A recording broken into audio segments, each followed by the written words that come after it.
कापूसच का बरं? कारण कापूस थंडी थांबवतो आणि उष्णता त्यामध्ये अडकवतही नाही. प्लस हातमागावर विणल्यामुळे त्या धाग्यांमध्ये हवा खेळतेही राहते. थोडक्यात हवामानामुळे ह्या चादरीचा जन्म झाला.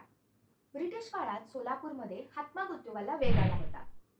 थंडीपासून संरक्षणासाठी बनलेली ही चादर हळूहळू सोलापूरची ओळखच बनली. हिचे रंग फक्त वरून लावलेले नसतात, तर धाग्यात आतपर्यंत ते मुरलेले असतात. म्हणजे तर सोलापुरी चादरीसाठी सर्वात आधी कच्च्या कापसाचे धागे घेतले जातात.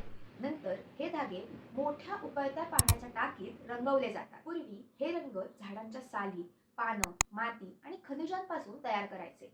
अजूनही तीच पद्धत ठेवून आधुनिक फास्ट कलर डाईज वापरले जातात, जे त्वचेसाठी सुरक्षित आणि दीर्घकाळ टिकणारे असतील. हे धागे रंगाच्या टाकीत तासंतास बुडवून ठेवले जातात. त्यामुळे रंग फक्त वरवर न लागता आतपर्यंत शोषला जातो. म्हणूनच धुतल्यावरही सोलापुरी चादरीचा रंग जात नाही. रंगवलेल्या धाग्यांना नीट वाळवून मगच ते हातमागावर जातात. एकदा रंग मुरला की मग सुरू होतो विणकरांचा खरा खेळ. हिचे डिझाईन्स आधी कापडावर ठरत नाही, तर आधी धाग्यांवर ठरतं. चेक्स, पट्टे, साधे भौमितिक पॅटर्न्स हे सगळं रॅप अँड वेफ्ट या प्रोसेसमध्ये ठरतं. हे डिझाईन्स फक्त शोभेसाठी नसून ते मजबूत विणकामाची ओळख आहे. धाग्यावर प्रत्येक धागा विणला जातो तो अनुभवाने. एका चादरीसाठी तासंतास मेहनत लागते. विणकामानंतर ही चादर धुतली जाते, वाळवली जाते.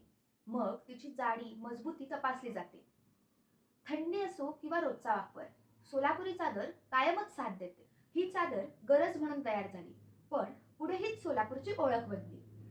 ही फक्त चादर नाहीये, तर माणसांनी, हवामानाने आणि काळाने तयार केलेली एक कलाच आहे. तुम्हाला ही गोष्ट माहीत होती का? कमेंट करून नक्की सांगा आणि शेअर सुद्धा करा.